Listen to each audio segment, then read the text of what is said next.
บ่เอาเอิ้นไอ้เมฆเข้ามาถ่ายบ่ครบมาแล้วในเห็นไหมเป็นครบมาฮู้คนทำบ่น้ำบันยอมแล้วน้ำเอาใส่มาน้ำแตงมาชิมเนี่ยตก ใครจะไหมเนี่ยตกกันสิได้ฮู้ได้เนาะไล่เพราะว่าไปครับเนาะผู้เงากับไรที่จริงการประหยัดที่โทษเกิดปวดเครื่องยางเนาะคือที่ไอ้เคยบอกไปแล้วแต่ว่าถ้าน้องมีความจริงใจมาขอโทษไอ้ก็จะให้อภัยเนาะแต่ว่าขอแต่อย่างเดียวคืออนาคตต่อไปกันไปเฮ็ดกับใครอีกคือไอ้ว่าเด้อทางไอ้ที่เขามาซอยที่โตกับหักเพลงคือน้องคือนุ่งคือบ่ได้อยากให้ว่าให้มีปากเสียงอีหยังกันเนาะแต่ว่ามาซอยก็คืออยากมาให้อยู่หม่องสุขสบายคือเต็งมาเมื่อนั้นเต็งก็อยากให้ตัวกับเมียขึ้นมานอนอยู่เทิงแต่ว่าตัวก็ว่าพอใจอยู่หม่องหันแต่วันนี้ผู้ใหญ่เพิ่นก็บอกว่ามันบ่งามมันเป็นมันแบบว่าผู้ท้องผู้ชายไปอยู่กระท่อมนั่นแต่มันก็แม่นอยู่ตัวผู้ชายตัวอยู่ได้อยู่แต่ว่าเพิ่นบัดมีตัวเมียตัวนี้บ่ได้ถือตัวผู้เดียวให้มาอยู่นั้นให้อภัยเพราะว่าหลายผู้หลายคนก็บ่อยากยอมตอนนี้น่ะคือผู้ที่ฮักแพงจริงก็หลายคือตัวฮู้นั่นแหละแต่เพิ่นยังมาเอาเรื่องโตจริงว่าได้ให้เพิ่นโตก่อนตอนนี้ก็ให้อีตนนี่เบิ่งแฮงน้ำต่อไปแล้วก็หักแพงคือเก่าบ่ให้ถือโคตรกดเครื่องเนาะเขาใช้เพื่อนเขาไล่เพื่อนเนาะบ่ให้ถือโคตรกดเครื่องกันอีกติดไปถ้ามีปัญหาหยังแล้วเขาผ่านน้ำตัวใดบ่เข้าใจมาโดยเนาะอำนาจกับปกครองของเฮายินดีเนาะยินดีหักเอา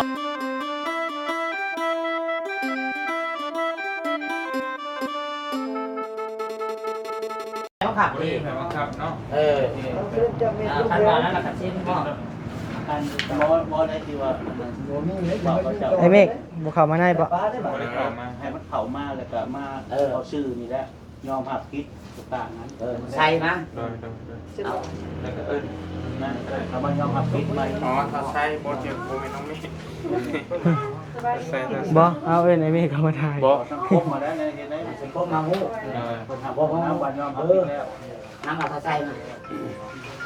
น้ำแตงมาชิมเนี่ยตกใครจะไหมเนี่ยตกกันสิได้ฮู้ได้เนาะไล่เพราะว่าไปครับ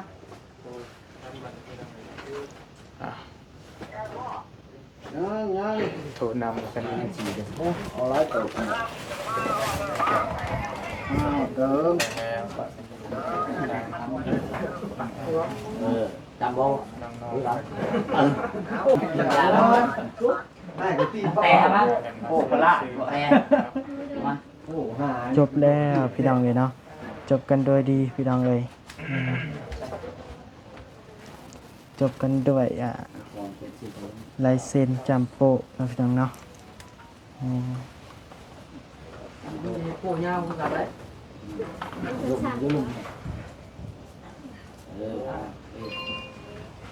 ผู้หัก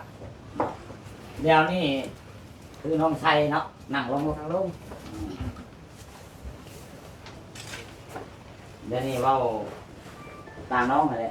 เนาะน้องขนาดบ้านก็ว่าต่างน้องแต่ว่าน้องน่ะยินยอมต่อคำพิษ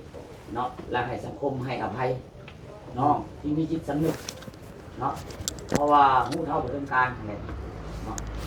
เดี๋ยวนี้คือน้องไทยนี่โดยอารมณ์โสมบ่ฮู้หยังเนาะพอมันแล้วเช็ดชิ้นแล้วทางน้องไทยก็ได้สำนึกผิดอันนี้เนาะมาหาทางพวกเราเนาะโอ้หาเราเตรียมเนี่ยยินยอมแล้วเขาผิดแล้วพออ่อนพอยอมจังสั้นเท่าไทยน่ะยังได้ที่ขอขมาลาโทษน้ำบาเตียมเนาะแล้วขอขมาลาโทษน้ำบาเตียมแต่ด้วยความจริงใจแล้วนี่สังคมให้หักหูว่าน้องพอให้ทุกโคตรโกรธเครื่องเงาะระหว่างสังคมโลกโซเชียลเพราะว่าที่ผ่านไปแล้วเข้ามาทางการแน่เลยไม่ลงพลาดไปแน่คือว่าบริมีอย่างผู้แนงเนาะสิ่งที่คิดมันเกิดขึ้นการให้รูปร่างไปกับให้นอกกับพิษนี้การให้สังคมยอมรับกับความเป็นจริงแล้วคือนอกว่าเลยนอกกับตัวหูแน่นอกกับยอมพิษโอเคทางให้กับ ที่จริงก็บ่ได้อยากสิโทษโกรธเครื่องหยังเนาะคือที่อ้ายเคยเว้าไปแล้วแต่ว่าถ้าน้องมีความจริงใจมาขอโทษอ้ายก็สิให้อภัยเนาะแต่ว่าขอแต่อย่างเดียวคืออนาคตต่อไปก็อย่าไปเฮ็ดกับใครอีกคืออ้ายว่าเด้อทางอ้ายที่เข้ามาซอยที่โตก็ฮักแพงคือน้องคือนุ่งคือบ่ได้อยากให้ว่าให้มีปากเสียงอีหยังกันหรอกแต่ว่าอยากมาซอยก็คืออยากมาให้อยู่หม่องสุขสบายคือเต็งมาเมื่อนั้นเต็งก็อยากให้โตกับเมียขึ้นมานอนอยู่เทิงแต่ว่าโตก็ว่าพอใจอยู่หม่องหันแต่วันนี้ผู้ใหญ่เพิ่นก็บอกว่ามันบ่งามมันแบบว่าผู้ท้องผู้ชายไปอยู่กระท่อมนั่นแต่มันก็แม่นอยู่ตัวผู้ชายตัวอยู่ได้อยู่แต่ว่าเพิ่นบัดมีตัวเมียตัวนี้เพิ่นอยากให้มาอยู่นั้นเต็งจึงฮุบขึ้นมาให้เมียตัวกับตัวมาอยู่เพื่อนมาตัวลงไปอีกตัวก็เลยบอกว่ามันเต็งมาถามซ้ำๆว่าเป็นหยังเต็งต้องถามซ้ำๆคือตัวบอกว่าเมียตัวบอกว่าบริพิษเลี้ยวอย่างกันเต็งก็ของใจว่าบริพิษบริเลี้ยวอย่างกันคืออยู่ร่วมกันบ่ได้นะเต็งก็ได้ถามตัวนี้แหละซ้ำๆนะแต่ทั้งนี้ทั้งนั้นเต็งก็ฮู้ว่าด้วยความอารมณ์ร้อนอารมณ์อย่างกับเต็งก็บ่ฮู้แหละแต่ว่าก็บ่อยากให้ไปเฮ็ดกับไผอีกแบบนี้เนาะถ้าเป็นคนอื่นเขาอาจจะบ่ยอมคือเต็งเว้าหั่นแหละถ้าเขาบ่ยอมแหละเอาเรื่องเอาราวกันมันถึงขั้นขึ้นลงขึ้นศาลแล้วมันสมมุติว่าเรื่องจะบ่แม่นเต็งมื้อนั้นตัวไปเฮ็ดกับคนอื่นไปแทงไปอีหยังเขาตัวติดคุกติดตารางแบบเมียตัวเด้ตัวบอกว่าตัวอีบะเมียตัวอีตนเมียตัวแต่ว่าการกระทำที่อารมณ์ร้อนน่ะมันก็บ่งบอกว่าเฮ็ดให้เมียตัวนี้ที่ได้อยู่ตามลำพังนะอันนี้คือบอกเพื่ออนาคตอย่ามันมีอีกนะเพราะว่าโตนะไว้ช่วงเต็งเข้าใจแหละไว้ช่วงวัยรุ่นอารมณ์ร้อนแต่ว่าเฮากับคนเบิ่งหั่นแหละเนาะคือเต็งก็ตัวว่าตัวเมื่อยเต็งก็เมื่อยคือกันที่ตัวแห้งเมื่อยหลายคือตัวเห็นนั่นแหละจังธรรมปิบ่แม่นตัวครอบครัวโตกันหลายครอบครัวที่เต็งไปมาที่ช่วยตัวที่ตัวเด่นแห้งเมื่อยแต่ว่าในการเมื่อยหันเฮาก็บ่แม่นสิเอาตัวนั้นมาเป็นข้ออ้างเมื่อยมันจะมาวนวายผมก็บ่ได้คือกันกับพ่อแม่พ่อโตที่โทรมาขอความช่วยเหลือกับเต็งตอนจะอยู่เพื่อนหลังน่ะถึกเจ็บถึกจะเก็ดระเบิดอยู่ในขาทั้งแต่ขาเมื่อกี้มันฟังบอกค้างโอ้ยตอนกลางค่ำกลางคืนเต็งกันยังมานั่งนอนอยู่กับลูกกับเมียอยู่สนุกสบายโทรขอความช่วยเหลือพาไปหาหมอในเต็งยังมาเงินเต็งเอาให้อีกน้ำมันรถเต็งบ่ได้เคยขอยังค่าหมอห้องหมอเต็งจ่ายอีกเต็งก็ยังบ่เคยจมว่าเมื่อยมาวุ่นวายกับชีวิตข่อยเต็งยังบ่เว้าจ้ะเฮาก็ต้องอดทนเอากันนี่หยังกันเนาะก่อนเฮาสิอยู่น้ำโลกใบนี้ได้ยังมีความสุขน่ะอดทนอย่างเดียวแต่เฮาบ่อดทนน่ะตัวจะไปอยู่หมู่บ้านใดก็คือเก่าเด้อทั้งนี้ทั้งนั้นก็อยากบอกเพื่ออนาคตนั่นแหละแต่สำหรับเต็งน่ะบ่ได้ถือโทษโกรธเคืองหยังก็ให้อภัยเพราะว่าหลายผู้หลายคนก็บ่อยากยอมตอนนี้น่ะคือผู้ที่ฮักแท้งเต็งก็หลายคือตัวฮู้นั่นแหละแต่เพิ่นยังมาเอาเรื่องโตเต็งว่าได้ให้เพิ่นโตก่อนตอนนี้ก็อีตนนี่ลูกโตยังน้อยๆอยู่นี่นะก็เลยว่าพอให้อภัยได้ก็ให้อภัยกันสิ่งที่ให้ยากที่สุดในบรรดาคนมนุษย์เฮานี่คือให้อภัยให้เงินให้ทองยังบ่ยากแต่ให้อภัยนี่ยากตัวลองคิดมึงโลดมีคนสิมาทุบตีหัวโตนี่โตสิไปยิ้มแย้มโตสิไปอารมณ์ดีใส่เขาตัวว่าเป็นไปได้ง่ายบ่ตัวมันก็บ่ง่ายแต่อันนี้บ่เป็นหยังสิ่งที่ให้อภัยโตเนาะที่จะไปเฮ็ดกับไผอีกเด้อเอาในนั้นแล้วก็เบิ่งเงี้ยงลูกเมียหันแล้วยังเป็นแบบนี้อยู่ ได้บัดนี้เนาะ โดย เนาะแล้วบัดนี้ดีใจ โดย เราก็จะมีก็ถือว่าสิ้นสุดเนาะ โดย ทั้งคณะบ้านของเราและทั้งเราทั้งแก่ก็ดีใจนำเพราะว่าลงเอยกันสำนึกได้คือน้องไซนี่สำนึกได้เนาะพวกเขาก็ดีใจนำละลายนำลูกนำหลานที่ว่า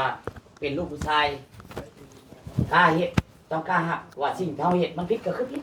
คือถือเรามีจิตสำนึกเขาผิดแล้วมันมีการเปลี่ยนแปลงดังนั้นพวกเขาก็ดีใจนำลูกนำหลานเนาะทีนี้ต่อไปก็คือว่าให้หักแพงกันคือเขาระวังเบาเตียง แล้วก็ทีมงานเนาะ โดย ถ้าพวกน้องครอบครัวพวกน้องคือตัวอย่างคือนั่งตุ๊กนี่แหละคือพาทางท้องครอบครัวก็คือเมียทางไส้เนาะ โดย บ่ให้ถือโคตรโกรธเครื่องมีหยังช่วยเหลือน้องนำไปต่อ โดย เพราะว่าให้มันสุดเนาะคือน้องนี่คือพาทางท้องอยู่ว่าเรื่องทรัพย์สินต่างๆเรื่องคำกำแก้วหรืออหยังก็บ่ค่อยมีแหละ โดย เนาะพวกเฮาอำนาจการปกครองก็มีแต่ภาคนำ นี่ ผู้เป็นสะพาน แต่ตั้งแต่ใดมาแหละ เจ้า แต่เฮาก็บ่ได้เคยคิดที่ว่าที่สร้างหั่นนะ เนาะคือไงนะ มีแต่ในนั้นแหละ เดี๋ยวว่าเขาเรา แม่ จะพากน้ำเนี่ยนะ โดย ให้เบิ่งแยงน้ำต่อไปแล้วก็หักแพงคือเก่าบ่ให้ถือโคตรโกรธเครื่องเนาะเขาใช้คือกันเขาไล่คือกันเนาะบ่ให้ถือโคตรโกรธเครื่องกันอีกติดไป ถ้ามีปัญหาหยังแล้วเขาพากน้ำตัวใดบ่เข้าใจมา โดย เนาะอำนาจการปกครองของเฮายินดี โด เนาะ ย ยินดีหักเอาคำเสนอมาพิจารณาและแก้ไขขอให้ลูกหลานและน้องบ้านเมืองถูกต้องปรองดองกัน โดย ทางออกเบิดเท่านั้นเลย โดยขอบใจเด้อ โดยขอบใจเด้อตบมือ ทำทั้งสองฝ่ายเนาะ ขอบใจ เป็นกลาง โดย น้องๆเป็น แต่แพงคือเก่าเด้อ ให้ทางประธานเพิ่นบอกมันจะเป็นจังได๋ก็ได้ ต่อไปก็ให้เบิ่งให้แย่งแล้วคือเมียโตถ้าเบิ่งบ่ทันได้รู้จักหยังบ่ดึงแต่ว่าผมพยายามได้บ่ทำหายพระเจ้ามีหยังก็เว้าบ่ต้องเสืออีกอย่างก็บ่ใช้อารมณ์ก็คือข้อมันสิ่งที่ใช้อารมณ์ก็บ่นำอะไรอดขาเอาเป็นนั่นแหละพยายามให้ใจเย็นลง บ่มีเวลากินขนม2-3 ชั่วโมงติ บ่ได้ครับทั้งพี่เลย ยังถึงดวงจะหายเนาะ เอาบ่ต้องเว้าดีเพิ่นไทย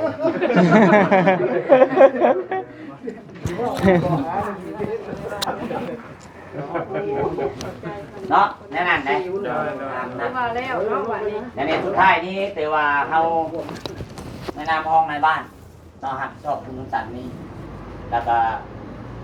ขอเข้าใจทั้งท่านร่วมผู้ประวงเลขานุทักแล้วก็เป็นประธานบ้านเนาะอิสละเวลาอันเป็นเกียรติมาห่วงและแก้ไขปัญหาให้ลูกหลานขอให้สุขภาพแข็งแรงและพลานามัยเราปฏิบัติหน้าที่เวียงงานพาบ้านเมืององค์เมืองเจริญก้าวหน้าเนาะแล้วขอขอบใจน้ำมันภาคส่วนการจัดตั้งเท่าแก่ในโฮมอิสละเวลามาแก้ไขปัญหาให้ลูกหลานทุกอย่างแต่ปปสดูหน่วยเนาะขอให้มีสุขภาพแข็งแรงและภาคส่วนลูกหลานทั้งสองฝ่ายทั้งไอ้น้องยูทูบเบอร์ชายบุญเนาะก็ขอให้ปฏิบัติหน้าที่เนาะต่อไปนั่นแหละ โดย มีสุขภาพเข้มแข็งช่วยเหลือทุกคนไปขอขอบใจ สาธุ ไม่ว่าเคยทั้งบ้านจะเป็นกลาง โดยอัน เราคุยกัน ตัวนี้ก็จะให้พี่ให้น้องเบิ่งจักหน่อย แม่นๆ เดี๋ยวที่น้องเพิ่นเดี๋ยวจังว่าเพิ่นโดดเสื้อหั่นนะกูอันนั้นเพิ่นเนาะ แม่น ทางซื้อ ให้น้องตุ๊กเช่นเนี่ยเลือกเส้นหักมาเลย มาเส้นนี่ทุกคน ตุ๊กกับ บอกว่าเดือนก็ได้ มันบ่ได้เด้คนอื่น เอาน้ำแตง เขียนชื่อแล้วล่ะก็ได้เอา บอกเอาจัมโป้ได้ แม่โป้เอาล่ะ เดี๋ยวเราเขียนให้จัมโป้ เขียนคิวเป็น เขาไม่ได้เขา ฉันแหละตอนให้เข้าบ่เข้า เนี่ยบัวให้เขาเขา โดยเนี่ยบ่ให้เขากับบัดขัดไปเขาจะเป็น แล่นเข้าไปติ เออโอ้ยบัดมาท่วงบัดว่ามีแต่กินหลายกินหลายจังได๋เป็นตัวเด็กน้อยเป็นตัวผู้ใหญ่เป็นตัวบ่ได้เด้เนาะได้บ่ได้ครับตัวคนมีประสบการณ์มาก่อนตัวบ่ได้เลย ออกได้ดิ กิน3กิน โอเคครับโอเค เอา น้องเตะ แต่ เรียบร้อยแล้วเนาะ แม่นแล้ว อันนี้นะเนาะ การใบมอบกรรมสิทธิ์ออกสื่อนั่นแต่แล้วเรียบร้อยเด้อ น้องเตน้องตุ๊กน้องติ๊กน้องมิกคือ4คนเลยเนาะ4คนก็คือคนนี้ยังเก่า4น้องยังคือเก่าอยู่คือเก่าอยู่บ่ได้ออก ยังอยู่คือเก่า ครอบครัวแม่ยังอยู่คือ4คนรักแต่บ่ไล่ออกก็คือทางครอบครัวผมบ่ไล่ก็บ่มีสิทธิ์แม่ในเฮือนในดินตอนนี้ทุกกรณีเนาะ แต่ผู้ใหญ่เพิ่นก็บอกว่ามาจากไม้เพิ่นบ่ได้ว่าหยังมาให้กินแม่ ใส่มาพี่แม่มาพี่ทั้งขางครับพี่ ผมมีคิดว่าผมมีคิดกับดินกับเพื่อนทางนี้แล้วทางครอบครัวของเขาไล่เพื่อนเนาะไงเอาเดินกล้องกับลายโคตรโอเคไปลองเลยจะนี่ได้ แซวทายนี่ ถ่ายโดย ขอบใจหลาย โดยแล้วแต่ตรงนี้จะสุดน้ำการจะตั้งบ้านนี่แล้วกับเบิดท่านี้แหละพี่น้องนี่เนาะ ไปคนก่อนต้องไปน้องตุ๊กน้องติ๊กน้องนิก โดยมีแต่ ๆถือว่าจบไปด้วยดีเนาะ แม่ดูไปดูดีทั้งน้องขอโทษขอให้บนเตียงเลยถึงจริงขอโทษหรือขอโทษทั้งบนเตียงก็ไม่ได้มีผลจริงๆเพราะว่า พ่อไม่อภัยบ่ แม่เฮาก็บ่ได้หรือว่าจากมาหาเรื่องหาหยังก็บ่ได้อยากอิหยังกับเพิ่นน่ะนะแต่ได้มาอยู่แล้วแต่ในนี้น้องเพิ่นขอโทษไปสำนึกได้เฮาก็ดีใจนะเนาะก็ย่านเพิ่นไปเฮ็ดกับคนอื่นต่อไปอีกนะเวทีไปสมมุติว่าโมโหเอามีดแทงคนอื่นเนี่ยน่ะที่ตัวพิตราแบบเมียนี่แหละจะอยู่ที่ไหนเป็นอย่างนั้นเป็นบอกอบรมเพิ่นนั่นแหละเพราะว่าเป็นความรู้สึกวัยรุ่นนี่เนาะมีแต่นี้นั่นแหละพี่น้องเอ้ยก็ขอมุกขอบใจเพิ่นเด้อผู้ใหญ่เพิ่นเด้อแต่เด้ออันตุ๊กเด้อตบมือขอบใจลูก ขอบใจเพิ่น ขอบใจเด้อ ไม่ใช่เพิ่นสุดความ ที่ได้แล้วได้ทั่ว ให้เป็นที่เรียบร้อยก็ขอบใจเพิ่นเนาะทางพ่อแม่พี่น้องก็คือว่าจบแล้วพี่น้องเอาแบบง่ายๆนี่แหละเพราะที่จริงว่าลายกูนี่จะว่าเฮามาเอาม่วนจบที่ว่าคุยกันลงตัวแล้วเนาะแต่ว่าเพื่อมันบ่ยืดมันยาวเด้ ดังใดก็มีแต่ทางสมุทรเลือกขอตัวกลับก่อนพอเวลามันใกล้เมื่อนบนเตียงเด้อ โดยผมขอบใจเด้อที่มาร่ว ขอ ม บใจละลายเด้อพอเด้อ เจ้าแข็งแรง ขอบใจเด้อจะมีเป็นกลางมาเมื่อเราแต่เด้อ โดย โดย เวลา ขอบใจละลาย เรียบร้อยเนาะรวมๆดู เรีย ดี บร้อย เอาฝึกออกทางนอกก็ได้เนี่ยเพิ่นจะถามนั่นถามนี่ไปสุด ครบเดือนแล้วบ่คอยได้ 6 เดือนเลยแก่เติบได้น้อยเนาะ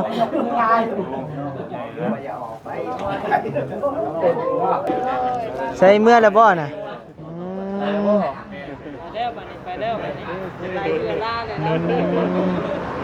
ใส่นี่สิเมื่อมื้อนี้เลยบ่นี่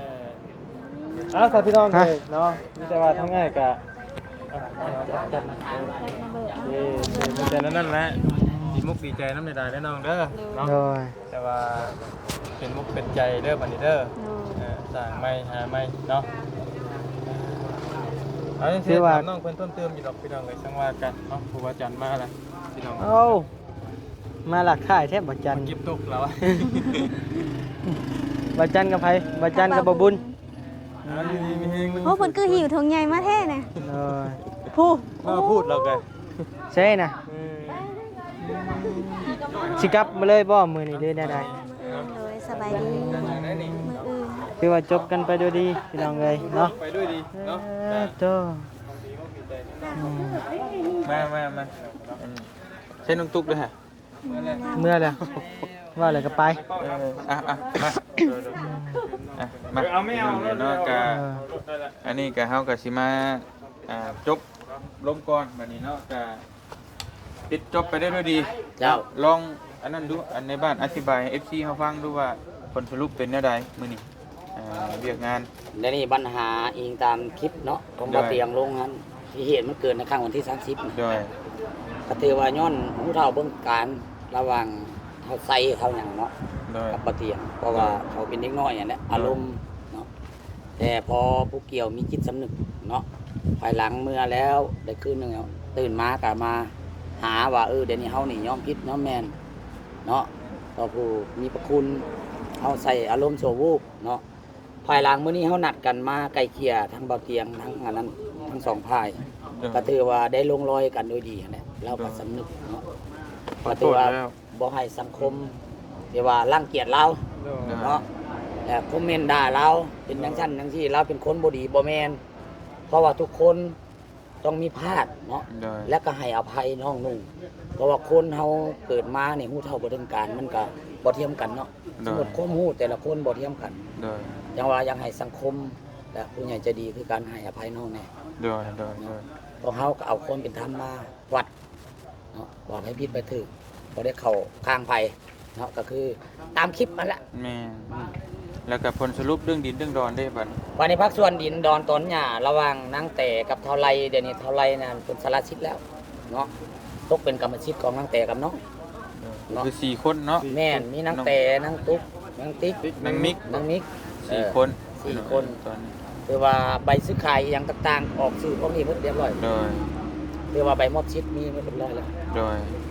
เป็นบทบันทึกการมอบเนาะ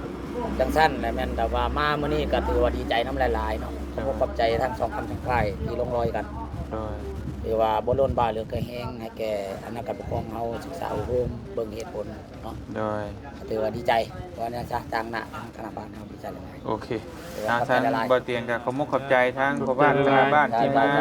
ให้ความเป็นธรรมทั้งสองฝ่ายเนาะแต่มาไกลเกลี่ยให้มันลงตัวด้วยดีในมื้อนี้ ๆจ้ะ เพราะว่าข่าวเฮามันก็โด่งดังไปหลายพี่น้อง แม่น แต่ว่าเฮาก็พยายาม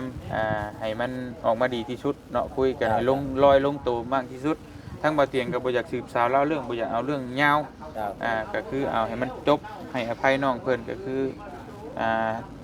แล้วแต่บัดนี้ต่างคนต่างทำมาหากินไปเล่าก็คือต่างคนต่างทำมาหากินก็คือจบมันแหละบ่อยากเอาเรื่องเอาคุย มาก็มีเท่านั้นแหละพี่น้องเนาะ สบายดี โอ้ยขอบใจด้วยนะบ้านเด้ออยู่ดีมีแฮง อยู่ดีมีแห้งทุกคน อันนั้นแล้วพี่น้องเอ้ยอยู่ดีมีแฮงทุกคนเนาะทั้งบ้านเลี้ยงกัน เอาพี่น้องเอ้ยเนาะทางบ่นิวกาสินำหน้าพาจากเพียงสำนีเด้อพี่น้องเด้อเนาะสิจบคลิปจบภาพเพียงสำนีเด้อพี่น้องเด้อเนาะโดยสบายดี